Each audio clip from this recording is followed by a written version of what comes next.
Welcome. It is Down Home with Tina. I am your host, Tina Thompson, and always excited to be here. We have got coming up in the show a special little fur baby. And if you follow my Facebook page, you'll know who's coming up usually, because I usually post a picture about that. So if not, you now know that in the future you can go onto my Facebook page and see who it is. And most of them, I have most of the guests posted up on there, but a most precious little fur baby. And then also I have a teacher of the month, a gal who has been teaching for quite some time, and math teacher, and she's going to share a little bit of information I think that can help some of us with kids, grandkids, or those who might be doing math these days. It's Down In with Tina. I'll be right back. What makes Fairhope what it is our staff. It's always a question that we ask, why do you want to be here with us? And what they most always say is, you've touched my life this way. You know, you took care of this person, or I've seen what you've done and I want to do that. And so the staff that have been here know what it takes. They've been on the other side. They see what it takes to make someone comfortable, to make the family comfortable, and really what kind of support they need. And so I think that's what really makes Fairhope what it is.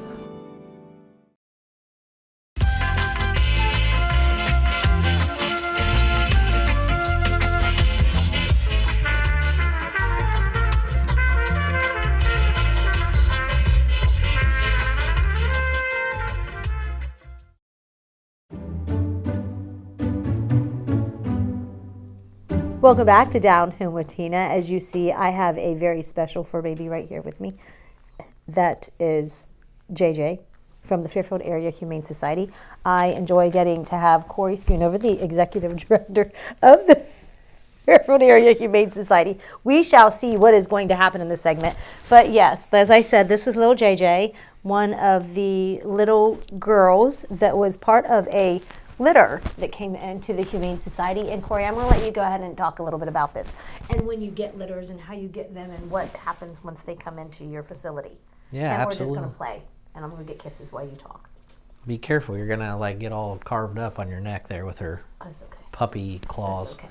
JJ is part of the Criminal Minds litter that we had. So we deal with a lot of stressful things, right? Including puppies that need fosters that are so young they need to be bottle fed, which I believe this group, when they came to us, was in that situation. But we have a little fun when we get to name them after. So Criminal Minds was a real, like, I know you don't watch it, but everyone's like, oh, that's the Criminal Minds group. So our shelter manager fostered those. We actually did a post recently on our Facebook page. If you guys don't follow it, definitely want to check it out. Fairfield Area Humane Society. I think it's at Fair Humane for Facebook and Instagram purposes. But she's tearing it up. You like, Josh is back here losing his mind, and you can't see him. He's like, oh, she's wrecking the equipment. Anyways. So just because one of my staff members fosters them doesn't mean they're coming fully trained at 9 weeks old. So let's be clear. Like, if you want me to up the adoption fee, we can do a little bit of work. But as we know, so Shepherd mix, we did some DNA stuff on that. Gabby likes to do that when she fosters them. So don't feel like everybody gets DNA results. We definitely have to up the adoption fee with that. Right, if you're going to do that. German Shepherd in there. There's some Husky in there. So she's as beautiful. you can see, I mean, they all kind of look, I think there were like 8 or 10 of them. They all looked shepherdy. But I think, so that's kind of been at the forefront of some of our posts recently is, you know, puppies and the care required, and the beyond the adoption floor is what we're hashtagging. That is to kind of give everyone like behind the scenes information that you don't see or you don't know of when you come in. Like we talk all the time. You're familiar with a lot of that stuff, but it's like what goes into a litter of puppies, whether they're young enough to where they have to be bottle fed or just you got to hold on to them for a few weeks. So whether it's our foster program and people get a little involved with that, or just again the so much of the work that my staff puts into Yeah. getting these animals ready. They don't get. Do they get hourly pay for doing foster? I don't You know what want I to mean? say Like, stuff something like that that, maybe gets me in trouble, but Yeah, no, yeah. like that's kind of on their time. That's what I mean. It's like a Yeah. volunteer thing for Yeah. them to do that part. Yeah. That's why I was. I try and, when you're talking about work and, mental health and taking your work home with you, and that we all do it, everyone does it. You try not to. They're It's kind passionate of hard, is what it is. but the passion kind of can get in the way. Like, hey, I would prefer my team not foster because you're dealing with it all day and then take it home with you. So then it's like, hey, when you come to me and you say you're burnt out, like, my first question is, well, how many puppies have you fostered? We just had this conversation, and actually I think a post. That's funny. Gabby has fostered and bottle fed like 38 Oh, puppies my in the goodness. last year. She just kind of finished this with this group and another group, and then she, like, before I came over, she had a basket of 2-week-old puppies that she was bottle feeding at her desk. And she likes to do that, and that's great, and we have a dedicated staff, and we're always looking for more volunteers. You can hop on our website at fairhumane.org. There is a foster application, because even though like 38 sounds like a lot, I bet you we've turned down that many other different groups looking for fosters for puppies. And puppy fostering, we have a very robust kitten foster program. Mm-hmm. I feel like kitten fostering and puppy fostering are two completely different situations. Yes. There's a lot more involved with the puppy thing, and we want to make sure that fosters stay fosters and not foster failures. Mm-hmm. And what I mean by that, you raise like a litter of 6, and you're like, hey, it's time to bring them back. Like, yeah, I would like to keep all of them. Well, then we just lost you. We lost you as a foster. If you take one, like my parents are prime examples. Like they volunteered at the Humane Society before I took over, and I was like, hey, what's going on with this dog? And they're like, yeah, we're fostering this one. Hey, like 3 years later at Christmas, like, hey, what's going on? Still Like, fostering. oh, you kept that way, and then but what's the new one? Like, we're fostering that one. Like, no, you're not. Like, if that's the guy, so that's fine. As long as it's not my parents or my family saying, hey, we're going to be foster failures, you guys can be foster. Like, try it once. I would really appreciate, like, everyone tries it once. If you all fail, that's okay, because then we adopted a few thousand animals, right? Who is the perfect candidate and to qualify to be not a foster? We don't want foster failures. That's a valid question. So when you're talking about, I think really anyone can qualify, but we like to put puppies and even kittens in a situation where they have as many experiences as possible. And socialization. So like if you have kids, then we know how they're going to do with kids. If you have other dogs, how did they do with those? Or you know what I'm saying? So we can give the adopter as much information as possible. But at the same time, it's a lot of work. So maybe you have 2 and 3 kids, and maybe you're like, oh, I do not want to foster fail with this situation. So I think as long as the expectations of what comes with it are understood, and even as a family, you can say, hey, because we have some really great experienced fosters, like, you can count on them to turn out 5 and 6 and 7 litters of kittens every kitten season, because they understand the process, they get the group, they know when they're ready to go back, and they don't keep one. Yes. Right? And that's tough. And there are some out there, they're adopted out, those kittens, just because of what they're doing on their end of it as a foster. Yep. More, sharing. You can see who's more social. That's what I was going to say too. Like, you can tell that you've been handled and played with and socialized. And you can take sweet. We could take a big litter of kittens or puppies. Let's call it, say, 8, and split them 4 and 4 and send them to different fosters, and we can get a pretty good idea. You can see some that are a little more social and aren't. So And then it gets really to the more experienced fosters when you're talking about bottle babies. You know, whether it's kittens or puppies, you have to.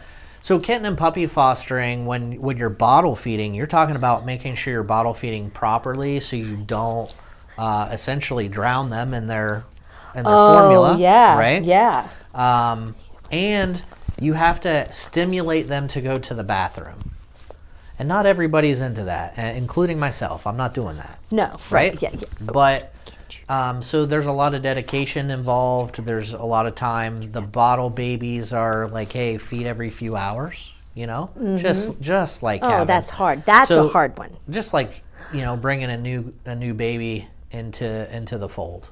So the foster program and stuff, so not all of them are the bottle fed ones. You have litter of puppies that are, you know, they just need to be with somebody for a few weeks maybe or something say like they that. come So in at 6 weeks old and we fix them, pediatric spay and neuter is 8 weeks. So we might just need a temporary, we Couple try weeks or something 2, like 3 that. weeks, two, Okay, 3 nice. weeks. Yeah, We've even for the had whole litter, right? Yeah. We've even had some situations, even with kittens, where they're being fostered until they hit a certain weight and age, and then they come in, they get fixed, and then they go back with the foster for another week just so they're all healed up. Yeah. And then we put them on the adoption floor. And you know what? It's a health thing, especially with kittens and puppies the same way. Now puppies, you know, we have a puppy wing. So they are separated, right? Yes. We don't have that for kittens. So the kitten fosters are huge. It keeps them out of the shelter where we take in sick animals and things like that, right?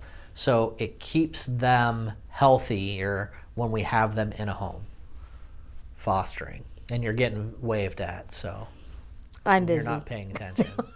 So No, I'm just going I to do take know. over as I have was this just gonna whole say. time. You know, here in See, about we're 30 playing. seconds, we're out. I'm just forewarning everyone. No, actually. So what anybody who is interested in fostering or adopting, fairhumane.org, you can see. Now, are the puppies up before they're ready up on your fairhumane.org website? You want to adopt puppies, it's do the adoption application online. You have to be approved before you can come see them. We don't hand you a bunch of unvaccinated animals to pet, potentially get sick. So Correct. you have to be No. approved so we know you're serious. And that's pretty simple, fairhumane.org. If somebody has surrendered a pup, or a dog to the Humane Society, are they ever again qualified or eligible to adopt from you? Depends on 9 times circumstances, out of but 10, probably no. not. But Probably it not, depends but on the circumstances. I have a little gray area, but generally not speaking, much one. No. no. So be ready to adopt, Yep. to keep forever. Yes. Yes, and know what you're adopting. And Yeah. this They are guy's for going to be life, a little why bigger. not? So that's right. Yes, look at. We're besties. We are just besties over here. Tina can't be a foster. No, not fail. anymore. No. Yeah. You'd fail. Did I fail? Yeah. I don't know if I thought I didn't know. Okay. Does that count? That's okay. I don't know. Everyone's We like, gotta- what are they talking I about? don't All know. right. I don't even know what he's talking about, but we'll be right back, folks. It's down there with Tina.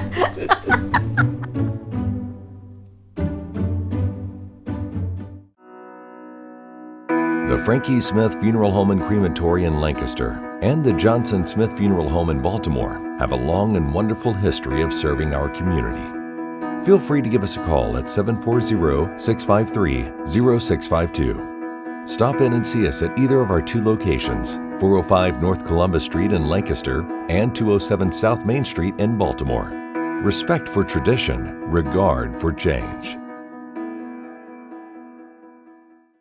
Dagger Law has more than 110 years of experience in nearly every aspect of the law. When we're not just helping clients, we're helping the community. You'll see us at festivals, sporting events, and around town because we live and work here too. We are your neighbors, and we want to help you when you need it. When we help each other, we're stronger.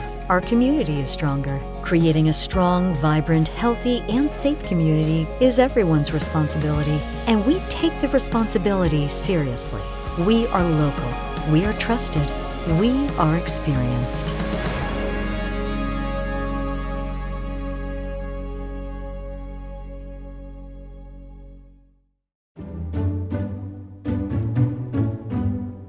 Welcome back to Down Home with Tina. It is my Teacher of the Month segment and is brought to you by Cryo Communications. I would like to welcome to the show with me Debbie Young. She is a teacher. We're going to find out about how many years she has been teaching and where she's taught, where she's teaching now, and all kinds of fun things, because I just love having teachers on because they have so much to teach. Ha ha ha ha. That was so cheesy. I've never said that for the record ever. But anyways, and I love to learn, so, and I think that there is something actually, not with just teachers, but, and I tell kids this, youth this, that we can learn something from everybody we meet. Everybody, even the lady at the cashier at the grocery store. Mm-hmm. It's what you learn that's important and what you tell yourself not to take with you. Yeah. Because you can always have some people that you go, oh, no, that, I don't want to keep that one. No. I don't want to do that one. But anyways, how many years have you been teaching? This is my 27th year. Mm-hmm. 27 years? 27 years. Okay. Yes. Now, why did you decide to become a teacher? Well, I think in high school, I kind of fell kind of out. I was in a big school, mm-hmm. and I think I didn't get the time that I needed, and I feel that I wasn't seen in the big school, and I wanted to make a change. And I really love math, and I just started taking math classes after math classes. And here I am. So did you have good math teachers? I had wonderful math teachers. Oh gosh, I can mention so many. Dr. Nolde is my favorite at OUL. Is he? Yeah. Yes, Dr. Nolde. Where all have you taught? I taught at Amanda for 26 years. Oh, wow. Yes, and then I also taught at OUL. Okay. I've taught there as an adjunct professor there for a while. I did that, and now I'm at Fairfield Union Middle School at Rushville. Mm-hmm. Yes, and what grades then? I teach 8th grade. Okay. So I've taught high school, 7 through 12, okay. and college. Okay, Mm-hmm. So not the elementary level. No. Mm-mm. So let me ask you this in all of the 27 years, because I, myself, as somebody who, now I do like math. You know, I can add, obviously, subtract, and some fractions I'd have to, brush up on to kind of remember some of the different kind of way they do fractions. From when you first started to math now, because don't ask me. I have said it, I'm just like, because it has changed so much from the way that it was taught back then. How can you help parents now with that when math is sent home and the kid doesn't understand it? Do you just say, oh, parents, just forget it if you grew up in the 80s and the 90s, or because you're not going to get it? Or do we need to learn it too? I guess that's the best. You know what I'm asking? Yeah, I do. There's my so goodness, much. It is so intimidating to me as a parent. I know. When I am an older parent, so now they have graduated, but it was several years ago. If it wasn't for their father being good at math, I don't know what I would have done, been paying for a tutor or something. Well, I think out there now there's just so much information, and we, I think as teachers, we use that information, and I use a program which helps them with, and it shows videos on how to do the math, and they can take that home with them and watch videos. And, nice, okay. And, and I do guided notes with the kids, and, and there's always after school tutoring that we do with children, and I don't think middle school and high school math has changed that much. I was just about to ask you that. Yeah. I think elementary has. Okay. Yeah, I think elementary has. I have a niece, and my sister wanted me to show her how to do a certain math. I think it was fractions or something, and I said, well, I'm not going to show her the right way, so I'm going to show her my way. And I didn't want to show her that because I didn't want the teacher to be upset if this is how I'm going to do it. So and that's it. That's what it was. And I could be wrong, but from my experience with my son, who is now 22, almost 23, I remember going into the first grade, and it was a teacher who, she had been there for several years, she's actually retired now, that was showing this new math methods, and that's plural, as in methods. There were different ones. Oh, I know, yeah. And I was going, what is going on here? What's happening? But that's just because it's just the way that it, and now I'm like, woo, way out there, and just call up a friend, or like you say, Google it or something. Right. So yeah, I don't blame you, because it is out of respect for the teachers. I don't want to teach them and tell them wrong. Right, and I didn't feel like, and I said, maybe you should ask one of her teachers at school. Yeah, and not that it was wrong. I misspoke on that. But the way that they like for them to learn it. Right. Yeah. It's not going to be wrong because it's worked for how long? Many years. Right. It's just so many different ways out there. Yeah. But I don't think middle school math and high school math have changed that much. No. I think when I first started teaching, I think middle school now has kind of caught up to a little bit of high school. I agree. So I think that some of the math I taught in high school would be now in the middle school. So over the years, that part of that has changed. If I remember, like from high school, trigonometry wasn't something that was common for high schoolers to get to. Right. Now, what grade are they getting into it in high school? It's right. like sophomore, yes. junior, right? Right. Is that they can right? take it. Yeah, like earlier to where they are just that advanced with the math. No, yeah, I didn't make it past geometry. Just saying, I tried. It was just I'm that way with history, English and writing and reading, and that was me. Yeah, yeah, I'm that way with history. So that's not. No, that's my husband. Yeah, it works out, right? Yeah, it does. Yeah. What has been your favorite thing about teaching? My favorite thing is just when you look at a student and they're getting it. They're getting the math, and they even tell you sometimes, I understand, Mrs. Young, and it's just like, yay! And that just makes you feel so much better. How do you get them to get it when they get it? I think as a teacher, you have to be, it's like an entertainer. I feel like you have to be an entertainer up there and entertaining the kids, and then you have to have their attention.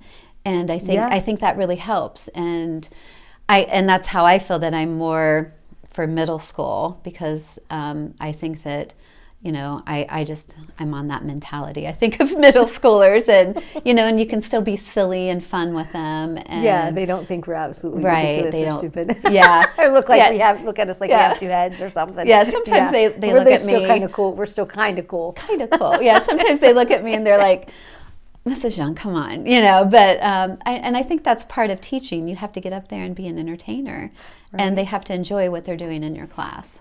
You being a middle school teacher, this just came to my mind. I did not plan on asking this, and I don't know how it is in the Fairfield Union School District and that grade, but what is it like I like to say lingo, but it's not there. They're slang. What is it like?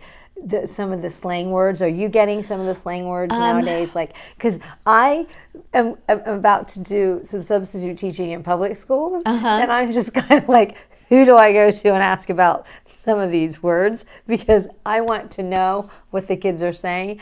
And then the other day, I tried to say one, and I'm like, I'm not even saying that in the right kind of sentence. I'm going to sound so stupid. I'm really not going to be cool. No, They're going to be laughing at me. Yeah, I'm totally outdated. You are. I am. But the kids do, like, I think a lot of times they do this, bruh. You just took the word out. I was like, I tried to say it the other day, and I go, bruh. And then my daughter says it, and she's in her teens still, late teens, and I'm just like, and I say, you just can't say bruh. And no. I don't know why, but I will start to just be like, dude. I'll be like, dude, but the bruh, and there's a few other words that I'm just kind of going, yeah, I don't. What is that? I want to know what that is. And then they'll just be like, Miss D. Yeah. I'm like, no, don't laugh. Tell me what mostly it is. it's the bruh and the duh. You won't get in trouble. Just tell me. Yeah, I did. I said to one of the kids the other day. She knows, I do some things at the detention center. I'm like, will you kids just teach me some of the words that you say? And they were afraid to. I think because they didn't want to get in trouble. I go, no, I want to know what you guys are saying. Not to get you guys in trouble, but because when I go to public school. I tried to explain Right. to them.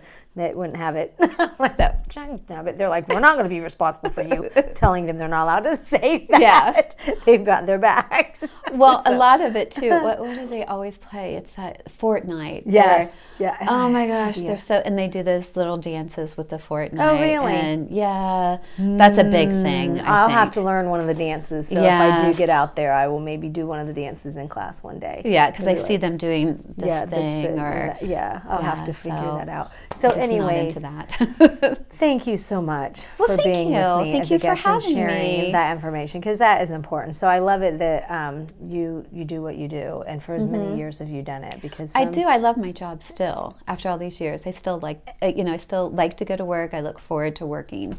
And you I can do. tell, you can tell when somebody is. I mean, you wouldn't have been willing to even come here and be a guest with me if you didn't like your job. I know that. Yeah. So that says a lot in itself.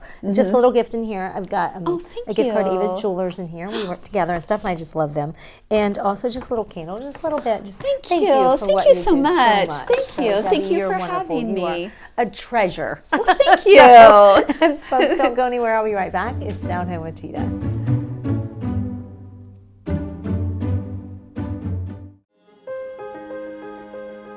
I believe recovering from self is one of the bravest things that anybody can do, and it is an absolute honor to be able to witness people evolve, grow, find purpose in their lives.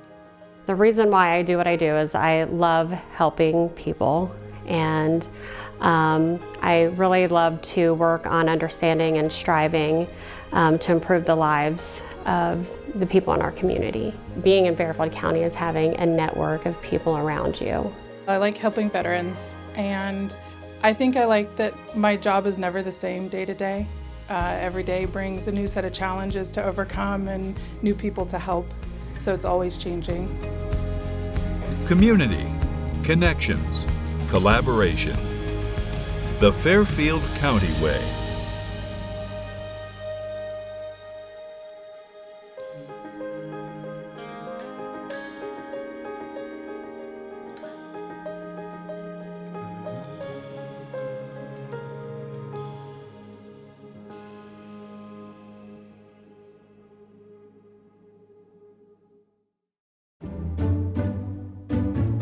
Down Home with Tina is brought to you by these amazing sponsors. So you may know, you may not. Some of you watch the different ways that and have the Down Home with Tina show through Facebook and YouTube and things like that. Well, if you haven't and you don't follow those and you just follow it on the TV spectrum, that is perfectly fine. I appreciate what you watching in any way that you watch it. However, I have announced making new changes in my life, and it goes along with the positive quote that I really wanted to share with you all today. I think that you're never too old to do something new and make a big change in your life, and to do something and try something new. I'm going to write a book this year. It's something that's on my to-do list, and it's going to just kind of not be a novel or anything like that, but a book that it's about the stories of my life, so you can learn some lessons. Hopefully, that's what my goal is, that you can learn some things through those stories that I will share with you. However, I have a positive quote that I wanted to leave with you today once I can get it up here. And the positive quote is, it goes along with what I've been doing in my life. It is never too late to dream. I firmly believe that. Always have a dream or a goal, I think, that it will help you to have and look forward to things in life. So it's never too late to dream, to begin again, or to reach for the stars. I tell my youth, you know what? You're the ones that can make a difference, and you can make a positive difference in your life. It's all about what your thoughts are and what you carry in here. Folks, thank you so much for watching the Down Home with Tina show. I hope you have a blessed week. God bless and good day.